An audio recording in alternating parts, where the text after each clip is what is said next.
না আসেনি। শুধু আলাউদ্দিন জিহাদি ভাই ওনার মুক্তির দাবিতে আমরা মাঠে দেখছি।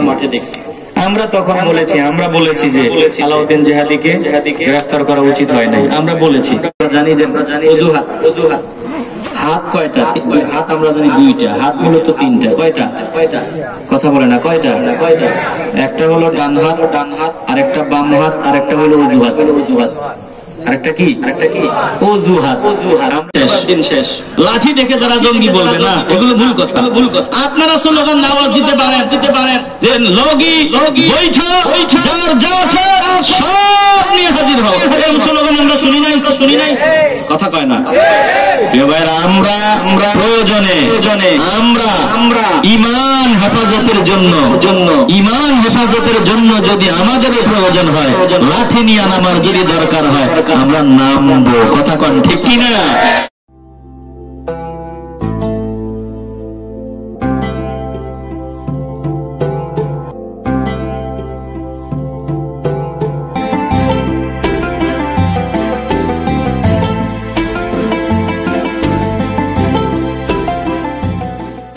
যেখানেই দেখবেন কোন আলেম ওলামাকে অপমান করা হচ্ছে, সব মুসলমান এক দাবি দিবেন, এক আওয়াজ দিবেন, আমরা আলেম ওলামার অপমান সইতে পারবো। আজ আপনি আরেকজনের অপমান দেখে চুপ থাকবেন, কাল তো আপনাকে ঘর থেকে নিয়ে উলঙ্গ করে নাচাবে। তখন তো আপনার পক্ষে আওয়াজ দেওয়ার কেউ থাকবে না। আজ আপনি চুপ থাকবেন, কাল আপনার কপালে ওই দশা জুটবে, তখন আপনি অসহায় হয়ে পড়বেন। অতএব ওদের টার্গেট টুপির বিরোধিতা করা, ওদের টার্গেট দাড়ির বিরোধিতা করা, ওদের টার্গেট জুব্বার বিরুদ্ধে, ওদের টার্গেট কোরআনের বিরুদ্ধে, ওদের টার্গেট নবীর বিরুদ্ধে, ওদের টার্গেট হলো এই দেশটাকে হিন্দুদের দেশ বানায়া দেওয়া। না আসেনি। শুধু আলাউদ্দিন জিহাদি ভাই ওনার মুক্তির দাবিতে আমরা মাঠে দেখছি। আমরা তখন বলেছি যে আলাউদ্দিন জিহাদিকে গ্রেফতার করা উচিত হয় নাই। আমরা বলেছি, আমাদের কথা নেটে আছে, আমরা প্রতিবাদ করেছি এটা ওনাকে গ্রেফতার করা উচিত হয় বলেছি। আমরা শুধু ওই যে এখানে যেটা বলা দরকার বলি না, বিষয়টা আমরা বলি, কিন্তু তখন আমরা ওনাদেরকে মাঠে দেখছি।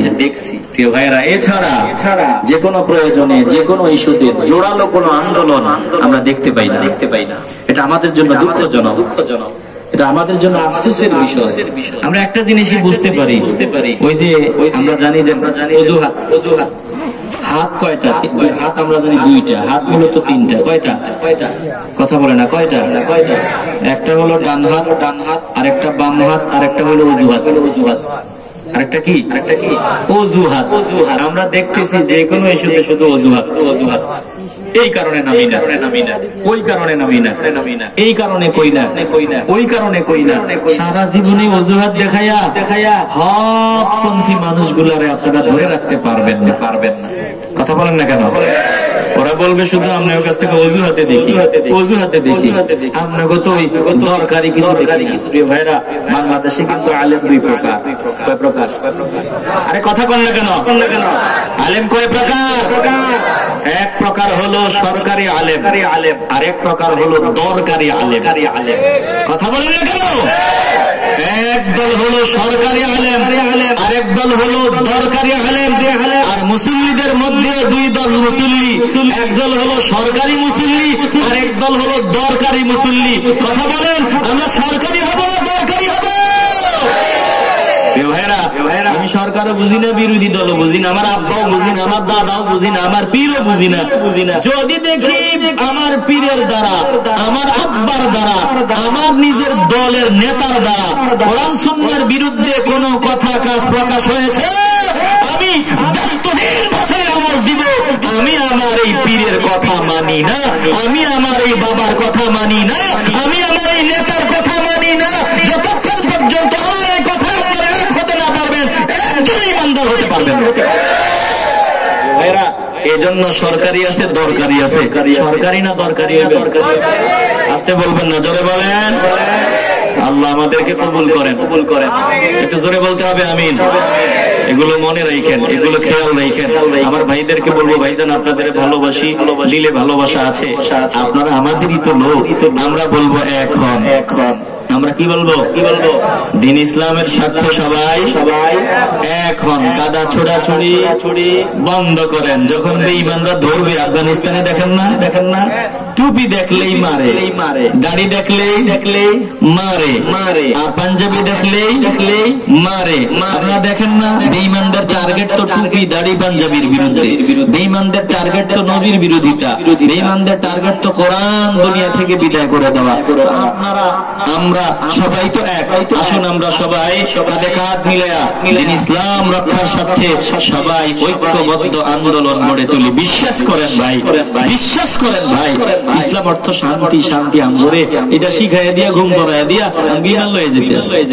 ইসলাম অর্থ শান্তি, ইসলাম অর্থ শান্তি। কয় আরে শান্তি অশান্তি করা যাইতো না। আরে ভাই, ইসলাম অর্থ তো আত্মসমর্পণ। আপনি সেটা বলেন না কেন? আর শান্তি কোন অর্থে? ইসলাম মেনে চলার ফলাফল হবে শান্তি। ইসলাম মেনে না চললে শান্তি আসবে? ইসলামে মারামারি নেই, কইছে কে? কইছে আপনারা মারবো ঘরে আইয়া, আপনি কি ফিরাইবেন না? কথা কয় না? আল্লাহ তো কয়ে দিছে, ওমা লাকুম লা তুকাতিলুনা ফি সাবিলিল্লাহ, ওমা লাকুম লা তুকাতিলুনা ফি সাবিলিল্লাহ। আল্লাহ বলেন, আল্লাহ তাআলা বলেন, ফাকাতিলু আউলিয়া আশ-শাইতান ইন্না কাইদাশ শাইতানি কানা দাঈফা। আল্লাহ তাআলা বলেন যে যারা ঈমান এনেছে, আল্লাযীনা আমানু ইউকাতিলুনা ফি সাবিলিল্লাহ। প্রথম আয়াত আমার হয় নাই, আল্লাযীনা আমানু ইউকাতিলুনা ফি সাবিলিল্লাহ। এটা আয়াত আল্লাহ বলে যারা ঈমানদার তারা আমার পথে লড়াই অব্যাহত রাখে, তারা আমার পথে লড়াই করে। আর ওয়াল্লাযীনা কাফারু ইউকাতিলুনা ফি সাবিলিত তাগুত। আল্লাহ বলে যারা কাফের তারা ওই তাগুতের পথে লড়াই করে, শয়তানের পথে লড়াই করে। আল্লাহ বলেন, ফাকাতিলু আউলিয়া শাইতান। তোমরা যারা ঈমানদার তোমরা ওই শয়তানের দোস্তদের বিরুদ্ধে লড়াই করো, লড়াই অব্যাহত রাখো। কার কথা? ভয় পেও না, ওদের কামান, ওদের বাহিনী, এগুলো দেখে ভয় পেও না। আল্লাহ বলেন, ইন্না কাইদাশ শাইতানি কানা দাঈফা। শয়তানের শক্তি দুর্বল, শয়তানের চক্রান্ত দুর্বল। কার কথা? আসতে বলবেন না, জোরে বলেন। আল্লাহ বলেন, শয়তানের চক্রান্ত দেখে ভয় পেও না। আজ পৃথিবীর শুরু থেকে তাগুতের বিরুদ্ধে ঈমানদারদের লড়াই চলছে, ভবিষ্যতেও চলবে। একটু ঈমানের আওয়াজ দিয়া বলবেন, আমরা ওই মিছিলে শামিল হতে চাইনি। আসতে বলবেন না, জোরে বলেন। ভুলভাল বুঝাবার দিন শেষ। লাঠি দেখে যারা জঙ্গি বলবে না, এগুলো ভুল কথা। আপনারা স্লোগান আওয়াজ দিতে পারেন যে লগি বৈঠা, যার যা আছে সব নিয়ে হাজির হও। এই স্লোগান আমরা শুনি নাই, কথা কয় না।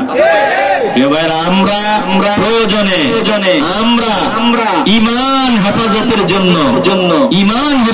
জন্য যদি আমাদের প্রয়োজন হয়, লাঠি নিয়ে নামার যদি দরকার হয়, আমরা নামবো। কথা কন ঠিক কিনা? আমরা ভুলভাল বুঝেন না, আমরা তরবারি লাগে এটা জানি। এজন্য আমগো মুরব্বীরা আমগো স্লোগান শিখে গেছে, শাহজালালের তলোয়ার গর্জে উঠুক। এই স্লোগান কোন সময় বাস্তবায়ন করা লাগলে করতে অসুবিধা আছে? আসতে বলবেন না, অসুবিধা আছে? লাঠি থেকে জঙ্গি, আমি আগে বলছি না, ওরা শাহজালাল ইয়ামানিরে কইলো আরো ডাবল জঙ্গি। তরবারি মাগো, এখনো তরবারি আছে না? কথা হয় না, আছে না? তরবারিও লাগবে, তবে আমরা কখনোই কাউকে গিয়ে আঘাত করি না। এই শিক্ষা আমাদেরকে দেওয়া হয়।